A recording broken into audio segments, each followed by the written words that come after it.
Hello everyone, देखिए अब LC oscillations करते हैं। ये देखो आपके यूनिट 4 में बी पार्ट का टॉपिक है, ये वहाँ पर रह गया तो ये मैं आपको लास्ट में करा रहा हूँ। ठीक है, तो देखो जरा एलसी ऑसिलेशंस होती क्या हैं। देखो इसमें क्या होता है, एक आपके पास इंडक्टर होता है और एक कैपेसिटर होता है। देखो मैं यहाँ एक बनाता हूँ आपके पास डायग्राम। ये एक कैपेसिटर हो गया, ठीक है, और यहाँ पर एक मैंने इंडक्टर लगा दिया। ठीक है, क्लियर। ये हो गया सी और ये हो गया एल। ठीक है, इंडक्टर को एल से लिखते हैं हम और कैपेसिटर को सी से लिखते हैं, तो ये हो गया एल सी। तो एल सी ऑसिलेशंस कैसे बनती है। देखो एक नॉर्मल सी बात है, जैसे आपने इस कैपेसिटर को बाहर से चार्ज कर दिया, ठीक है, किसी सोर्स से क्या कर दिया आपने, इसको चार्ज कर दिया, यानी कि इसके पास एनर्जी आ गई। अब ये जो अपनी एनर्जी है वो इसको देगा और फिर ये उसी एनर्जी को इसको ट्रांसफ़र करेगा सी को। समझ रहे हो, मतलब क्या हो रहा है, एक्सचेंज हो रहा है एनर्जीज़ का। समझ रहे हो, इसके पास है तो ये इसको दे रहा है, फिर इसके पास आ गई तो फिर ये इसको, तो इसका मतलब क्या, ऑसिलेट हो रही है ना एनर्जी। समझ रहे हो। अब धीरे धीरे समझना कि कैसे ये प्रॉपर काम करता है। नॉर्मल सी बात मैंने आपको बता दी कि ऑसिलेशंस कैसे बनेंगी। एनर्जी का ट्रांसफ़र होगा सी से एल पे और फिर एल दोबारा से किसको देगा, सी को देगा। क्या इतनी बात क्लियर है या नहीं है। तो यहाँ पर हो क्या रहा है, कैपेसिटर की चार्जिंग हो रही है और डिस्चार्जिंग हो रही है। जब ये इसको एनर्जी देगा तो ये चार्ज होगा और जब ये अपनी इसको देगा तो ये क्या हो जाएगा, डिस्चार्ज। तो ये साइकिल रिपीट करती है, चार्जिंग डिस्चार्जिंग चार्जिंग डिस्चार्जिंग। समझ रहे हो बात को, इन्हीं को हम बोलते हैं ऑसिलेशंस। ठीक है, और एलसी ऑसिलेशंस को हम प्रॉपर अभी डिफाइन करते हैं कि क्या मतलब होता है इनका। ठीक है, तो आप समझो पहले तो क्या है, आपने कैपेसिटर को चार्ज कर दिया बाहर से, समझ रहे हो, एसी सप्लाई दिया आपने और इसको क्या कर दिया, चार्ज कर दिया। ठीक है, क्लियर है बात, इतनी समझ रहे हो। तो इस पर मैं यहाँ चार्ज बनाता हूँ, ये प्लस और ये इधर माइनस का चार्ज। क्लियर है इतनी बात, ये चार्ज हो गया। अब होगा क्या, अभी तो ये चार्ज हो रहा था, ठीक है, अभी कोई करंट नहीं फ्लो कर रहा। अब जब क्या होगा, आपने एसी सोर्स जो है वो हटा लिया इसको चार्ज करने के बाद, अब क्या है, ये वाला जो चार्ज है, समझ रहे हो, ये यहाँ से कहाँ जाना शुरू होगा, इस एल पे, मतलब ये वाली की वजह से ये भी क्या हो जाएगा, आपका चार्ज होगा। समझ रहे हो इतनी बात। और ये किस तरीके से काम करेगा, यहाँ से जब इसके पास ये वाली जो चार्जिंग है ख़त्म होगी सी की, ये मतलब डिस्चार्ज होगा धीरे धीरे। तो इसका मतलब जो चार्जेस मूव करेंगे, अगर जैसे पॉजिटिव इधर से मूव कर रहे हैं तो ये करंट ऐसे मूव करेगा। समझ रहे हो इतनी बात। मैं अब ये करंट की जो डायरेक्शन है यहाँ इसमें बनाऊंगा अभी इस टाइम पे, तो आप ये समझो कि यहाँ पर अभी ज़ीरो करंट है। क्यों है, क्योंकि अभी क्या है, इसको हमने एसी सप्लाई दिया और ये चार्ज ही हो रहा है। दूसरा डायग्राम बनाता हूँ मैं जिसमें ये डिस्चार्ज होने का एक डायग्राम बनाएंगे। ठीक है, तो देखो ये कैपेसिटर लगा हुआ है और ये यहाँ पर क्या लगा हुआ है आपके पास, एक इंडक्टर। क्लियर। अब क्या हो गया था, ये देखो चार्ज हो गया था इधर। अब क्या होगा, ये डिस्चार्ज होना शुरू होगा तो करंट फ्लो करेगा। ऑब्वियस सी बात है, जब चार्जेस मूव करेंगे इधर आएंगे तो ऑब्वियस सी बात है क्या होगा, ये डिस्चार्ज होना शुरू होगा और इसमें क्या होगा, आपके पास करंट आएगा। अब देखो होता क्या है, चार्जिंग एकदम से मैक्सिमम नहीं होती और डिस्चार्जिंग भी एकदम से ज़ीरो नहीं होती। जब ये डिस्चार्ज होगा तो धीरे धीरे चार्जेस जाएंगे। जब धीरे धीरे चार्जेस जाएंगे तो होगा क्या, यानी कि करंट भी धीरे धीरे ही बढ़ेगा। समझ रहे हो इतनी कहानी। इसके अक्रॉस अगर हम बात करें तो इसमें करंट यानी कि कम से अब ज़्यादा हो रहा है, क्योंकि इधर डिस्चार्ज हो रहा है। पहले थोड़े थोड़े जाएंगे, फिर जब आधे रह जाएंगे तब एकदम से निकलने शुरू होंगे। वो आपके पास कंडीशन होगी, वो मैक्सिमम वाली कंडीशन होगी आपके पास। समझ रहे हो, फिर क्या होगा, धीरे धीरे फिर से आपके पास कम हो जाएंगे। समझ रहे हो। अगर मैं इसका आपके पास डायग्राम बनाऊँ ना, इस तरीके से चलेगा। ये देखो मैं बताता हूँ आपको, जैसे करंट इस तरीके से मूव हो रहा है ना यहाँ पर, ये देखो ये यहाँ से डिस्चार्ज होना शुरू हुआ, ये वाला डिस्चार्ज होना शुरू हुआ, लेकिन इसके क्रॉस क्या हुआ, करंट बढ़ना शुरू हुआ धीरे धीरे धीरे धीरे। फिर ये मैक्सिमम पे पहुँचेगा, मैक्सिमम पे पहुँचते पहुँचते फिर क्या होगा, कम होने शुरू हो जाएंगे इधर से चार्ज। समझ रहे हो ना, पहले क्या हो रहा है, चले गए यहाँ से, धीरे धीरे धीरे बढ़ना शुरू हुआ, फिर एक टाइम ऐसा हुआ आधे पे पहुँच गए इधर जो आपकी डिस्चार्जिंग है, तो यहाँ मैक्सिमम करंट हुआ और फिर अगेन वो, क्योंकि चार्जेस तो लिमिटेड ही है वहाँ पर, तो फिर वो कम होने शुरू हुए और ये करंट भी आपका यहाँ कम होना शुरू हो गया। क्या इतनी बात क्लियर है। अब देखो ये क्या हो रहा है, करंट चेंज हो रहा है ना, तो करंट चेंज हो रहा है यानी कि यहाँ फ्लक्स भी चेंज हो रही है। इतनी बात समझ रहे हो। तो एक ईएमएफ इंड्यूस होता है, वो ईएमएफ की भी यही आप बना सकते हो वेव, जैसे मैंने करंट की बनाई है। समझ रहे हो इतनी कहानी या नहीं। अब क्या हुआ, मान लो यहाँ से ये पूरा डिस्चार्ज हो गया, पूरा डिस्चार्ज हो गया, यानी कि क्या हुआ, इसके पास क्या है, अब अगर ये पूरा जब डिस्चार्ज हुआ तो यहाँ पर ये वाली चीज़ आ गई इसकी। क्लियर हुई है बात यहाँ पे। ठीक है, अब देखो जरा, जो भी ये आपके पास डिस्चार्जिंग हुई है, यहाँ तो डिस्चार्जिंग हो गई, लेकिन चार्ज यहाँ पर फ्लो हुआ, यानी कि करंट यहाँ से निकला। अब जो एनर्जी इसके पास थी, अब वो एनर्जी कहाँ आ गई, इसके पास आ गई। समझ, ट्रांसफ़र हो गई कहाँ से, कैपेसिटर से इसके बाद, यानी कि इसके पास जो एनर्जी थी वो यहाँ पर एनर्जी स्टोर्ड हो गई। और किस फॉर्म में हो गई स्टोर्ड, वो इंडक्टर में मैग्नेटिक फील्ड की फॉर्म में। क्या इतनी बात क्लियर हो, क्योंकि मैग्नेटाइज हो जाएगा, सीधी सी बात है। क्लियर। अब होगा क्या, अब ये अपनी एनर्जी किसको देगा, इसको देगा।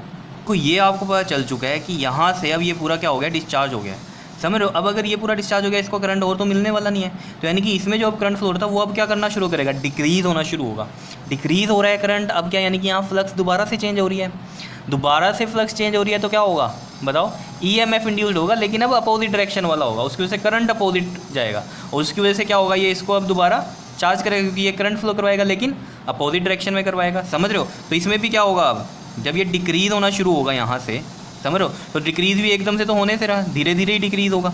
क्लियर है। तो ये भी इसमें अपोजिट डायरेक्शन में इस तरीके से बनाएगा, यहाँ पर ये मैक्सिमम जाएगा और फिर ये बिल्कुल ही, जब इसमें बिल्कुल ही कम हो जाएगा करंट। क्लियर। तो ये फुली चार्ज हो जाएगा। फिर अगेन यही चलेगा, ये वाला चार्ज हो गया, फिर इसको चार्ज करेगा, मतलब एक तरह से इसमें करंट फ्लो करवाएगा, अपने आप को डिस्चार्ज करेगा, यानी कि इसको एनर्जी ट्रांसफ़र करेगा एल को। कितनी बात क्लियर है या नहीं है। तो आप देख रहे होंगे हो क्या रहा है, ये एक तरह से आपके पास चार्जिंग और डिस्चार्जिंग हो रही है कैपेसिटर की रिपीटेडली, समझ रहे हो। और जो एनर्जी है एक बार बाहर से ली, अब वो ऑसिलेट कर रही है किसके बीच में, एल और सी के बीच में। बाहर से एसी चार्ज करवा दिया था हमने, ये बाहर से कैपेसिटर चार्ज करवा दिया था एसी देकर, ठीक है। अब क्या हो रहा है, ये चार्ज हो रहा है और डिस्चार्ज हो रहा है, क्यों, क्योंकि ये इसको एनर्जी दे रहा है, फिर ये इसको दे रहा है, फिर ये इसको दे रहा है, फिर ये इसको दे रहा है। तो समझ रहे हो। तो ये क्या हो रहा है, फिर एक तरह से एनर्जी क्या हो रही है, ऑसिलेट कर रही है between C and L.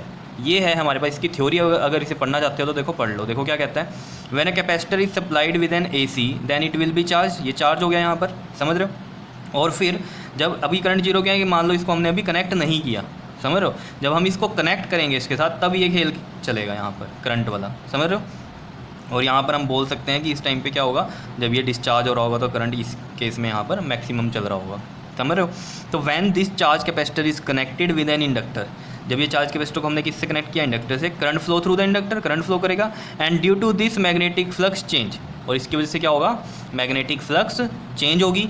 Change कह लो या यहाँ पर कह लो आप इंक्रीज़ होगी, और मैं यहाँ लिख भी सकता हूँ इंक्रीज़ होगी, ठीक है ना, क्योंकि यहाँ पर जब यहाँ से ये डिस्चार्ज हो रहा है तो यहाँ धीरे धीरे करंट क्या होगा, बढ़ना शुरू होगा, समझ रहे हो इतनी बार। तो यहाँ इंक्रीज़ करेगी इंडक्टर के अंदर, एंड हैंस यहाँ पर क्या होगा, ईएमएफ प्रोड्यूस होगा, समझ रहे हो इतनी बात या नहीं। अब देखो आगे क्या लिखा है, वही बात, ड्यू टू दिस, इसके कारण क्या होगा, जो चार्ज है या एनर्जी है कैपेसिटर की वो डिक्रीज़ करेगी, ऑब्वियस सी बात है, क्योंकि वो तो इसको दे रहा है सारी की सारी। And N equivalent amount of energy is stored in the inductor, मतलब क्या कह रहा है, इक्विवेलेंट अमाउंट जो जितनी एनर्जी यहाँ थी वो कहाँ पर स्टोर हो गई, इंडक्टर पे, in the form of magnetic field. यही बात मैंने आपको बताई थी। एंड कहता है when the discharging of the capacitor completes, जब डिस्चार्जिंग क्या हो जाएगी, कंप्लीट हो जाएगी, तब क्या होगा, करंट डिक्रीज़ होगा इंडक्टर में, मतलब समझ रहे हो। When the discharging of the capacitor complete, जब डिस्चार्जिंग कंप्लीट हो गई, अब क्या होगा, करंट इंडक्टर में डिक्रीज़ होना शुरू होगा, ऑब्वियस ही बात है। जब तक ये डिस्चार्ज हो रहा था तो ये मैक्सिमम पे चल रहा था, लेकिन जब बिल्कुल कंप्लीट हो जाएगी तो अब क्या होगा, इसमें करंट धीरे धीरे कम होना शुरू होगा, क्योंकि पीछे से तो आ नहीं रहा कुछ भी, तो कम होना शुरू होगा। तो वही लिख रखा है, then the current decrease in the inductor and due to this flux also decrease. तो क्या होगा, फ्लक्स भी डिक्रीज करेगी और उसकी वजह से एक ईएमएफ प्रोड्यूस होगा, और जो कि रिचार्ज करेगा किसको, कैपेसिटर को, लेकिन अपोजिट डायरेक्शन में करेगा। मान लो ये पहले बाहर से चार्ज हुआ था, प्लस प्लस इधर, माइनस माइनस इधर, तो ये जब इसको चार्ज करेगा तो प्लस प्लस इधर होगा और माइनस माइनस इधर होगा। इतनी बात क्लियर है, समझ रहे हो। मतलब जो कैपेसिटर होगा उसमें इधर प्लस प्लस आएगा, इधर माइनस माइनस आएगा, अपोजिट डायरेक्शन का मतलब ये हुआ। तो इसी प्रोसेस को क्या बोल रहा है, this process of charging and discharging of the capacitor is repeated, यही होगा बार बार। एंड एनर्जी टेकन वंस कहाँ से, सोर्स से, from the source keeps on oscillating between C and L. यही बात मैंने आपको बताई थी, ठीक है। एक बार एनर्जी ले ली बाहर से, from the source, keeps on oscillating, oscillate करती रहेगी किसके बीच में, सी एंड एल के बीच में। क्या इतनी बात क्लियर है, ठीक है। अब वो फ्रीक्वेंसी देख लेते हैं किस पे ये ऑसिलेट करता है, ठीक है। तो देखो जरा कैसे निकाल लेंगे हम इसमें, बहुत ही सिंपल सा है वैसे तो। देखो इसमें लगाते हैं हम किरचॉफ्स लॉ, ठीक है। तो यहाँ लिखते हैं हम अकॉर्डिंग टू किरचॉफ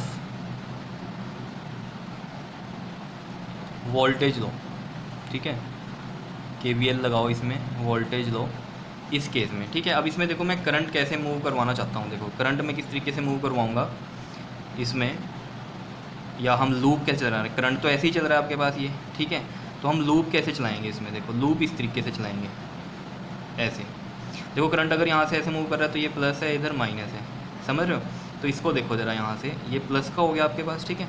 तो इंडक्टर के क्रॉस जो वोल्टेज या ईएमएफ है वो हम किससे लिखते थे, बताओ ज़रा जल्दी से बता दो, बताओ कैसे लिखते थे। या इसमें लूप आप इस तरीके से ना चलाकर उल्टी चला दो, ठीक है, ऐसे क्लॉकवाइज चलाओ, ऐसे नहीं क्लॉकवाइज चलाओ। तो इसमें लूप ऐसे चला दो आप क्लॉकवाइज। क्लियर। अब अगर ऐसे चला रहे हो तो देखो ये पहला क्या साइन आकर हो रहा है प्लस का, और इसके क्रॉस जो वोल्टेज होगी वो क्या होगी आपके पास, वी का फॉर्मूला बताओ ज़रा कैपेसिटर के लिए क्या होता है आपके पास, Q/C होता है।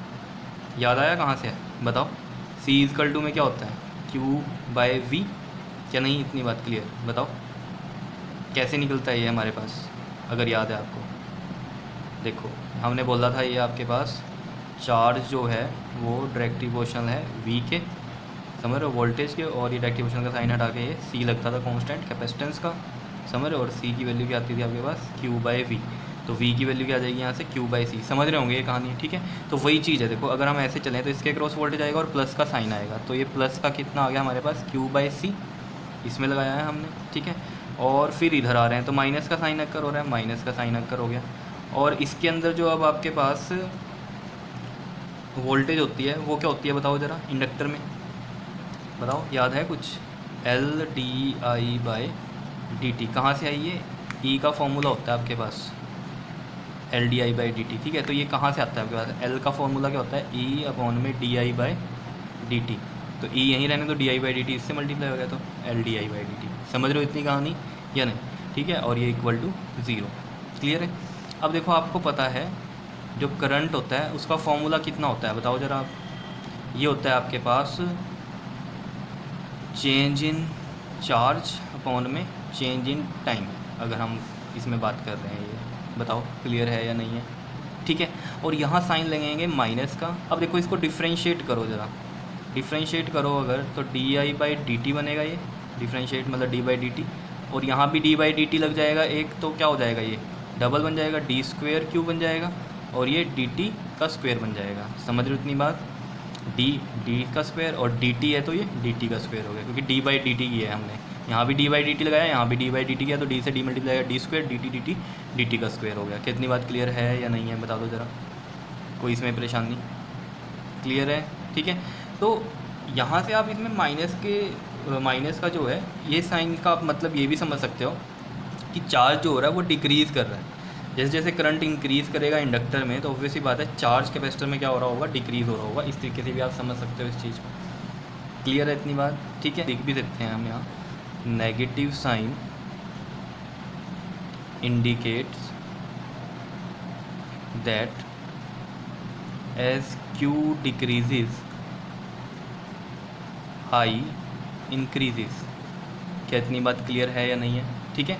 तो Q डिक्रीज़ कर रहा है तो यानी कि I इंक्रीज़ कर रहा है, ये मतलब हुआ यहाँ पर, बताओ इसमें कोई परेशानी है तो क्लियर। अब देखो ज़रा, अब हमें क्या करना है, मान लो ये वाली फर्स्ट इक्वेशन है, पुट कर दो ये वैल्यू di/dt की, put value of di/dt in equation first में पुट करो, देखो ज़रा Q/C माइनस, और ये देखो ज़रा di/dt की वैल्यू हम यहाँ रखेंगे -d² Q/dt², तो ये वाला माइनस और ये वाला माइनस क्या बन जाएगा, प्लस का बन जाएगा, तो ये बन जाएगा L d² Q/dt²। समझ में आई है कहानी, di/dt था ना यहाँ, इसकी जगह ये वाली वैल्यू पूरी रख दी हमने, तो ये वाला माइनस और ये वाला माइनस मिलके क्या बनाएंगे प्लस, और ये आ गई हमारे पास इक्वेशन, समझ रहे हो।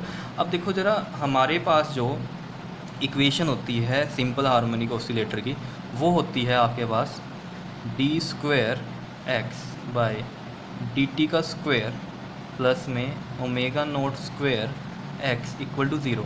तो इस फॉर्म में अगर मुझे बनानी है ये वाली टर्म, ठीक है, तो हम क्या करें यहाँ से, देखो ज़रा मैं इसको ऐसे लिख सकता हूँ, अगर आप ध्यान दो ये स्क्वायर वाली टर्म है ना, अगर मैं इससे इक्वेट करूँ, इस L को हटाते हैं, अगर L को हटाना है हमें तो क्या करें, हम L से पूरी इक्वेशन को डिवाइड कर देते हैं, ये भी L और ये वाली भी क्या करो L से डिवाइड कर दो यहाँ पर, कितनी बात क्लियर है। और इस वाली को भी L से डिवाइड करेंगे तो ये तो 0 ही आ जाएगा, 0/L 0।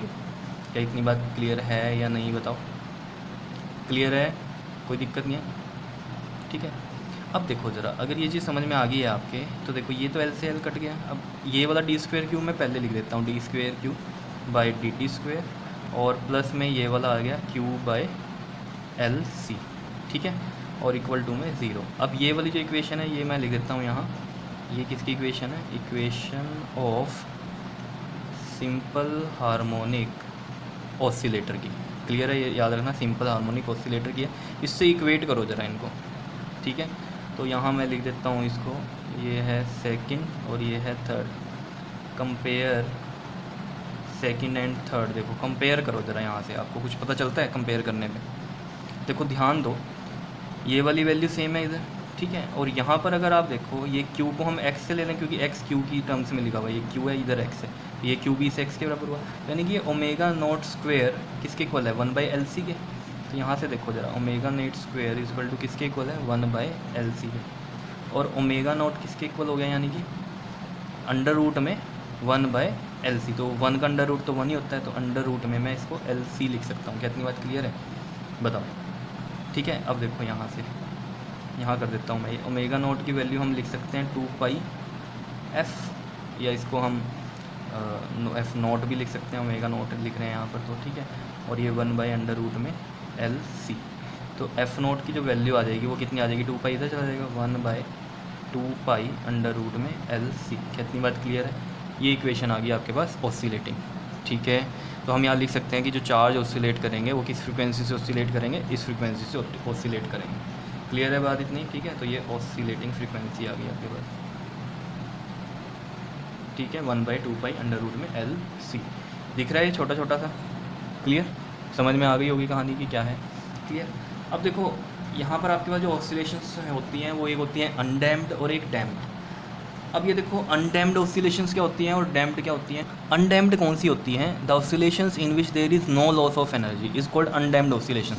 प्रैक्टिकली ये पॉसिबल नहीं होती जिसमें लॉस ऑफ एनर्जी नहीं कुछ भी हो, ठीक है। तो लॉस तो होता ही है क्योंकि इनके अपने भी रेजिस्टेंसेस होते हैं, तो लॉस तो होंगे ही होंगे, लेकिन फिर भी अनडैम्प्ड होती कैसी हैं उस तरीके से हम बात करेंगे, क्योंकि दो टाइप की ऑसिलेशन होती हैं, अनडैम्प्ड और डैम्प्ड।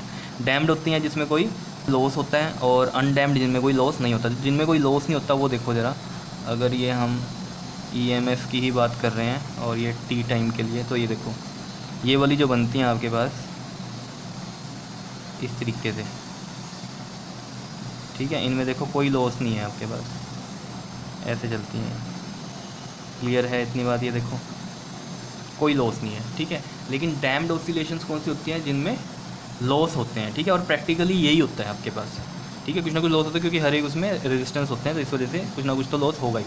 तो ये कैसी बनती हैं, देखो जिनमें लॉस होता है एनर्जी का, अगर हम यहाँ बनाएं, देखो ये E हो गया और ये वाला T हो गया इधर, तो ये देखो यहाँ ये एक साइकिल बनी इस तरीके से, ठीक है, फिर क्या होगा, ये कम होती शुरू हो जाएंगी इस तरीके से, समझ रहे हो, ऐसे चलती हैं ये, ठीक। तो इनमें ये ऐसे बन जाती हैं, कैसी होती हैं ये आपके पास डैम्प्ड ऑसिलेशन, जिनमें ये लॉस ऑफ एनर्जी पता चलता है हमें हो रही है। क्लियर, तो ये थी अनडैम्प्ड और डैम्प्ड ऑसिलेशन। तो LC ऑसिलेशन समझ में आ गया होगा, सिंपल सी कहानी है, कैपेसिटर की चार्जिंग और डिस्चार्जिंग हो रही है एक तरह से, जैसे मैंने आपको बताया था, ये इसको एनर्जी देता है, फिर ये इसको एनर्जी देता है, इस तरीके से ऑसिलेट करती है एनर्जी L और C के बीच में। क्लियर है, कर लोगे, बहुत ही सिंपल सी कहानी है, ठीक है। ओके जी, थैंक यू।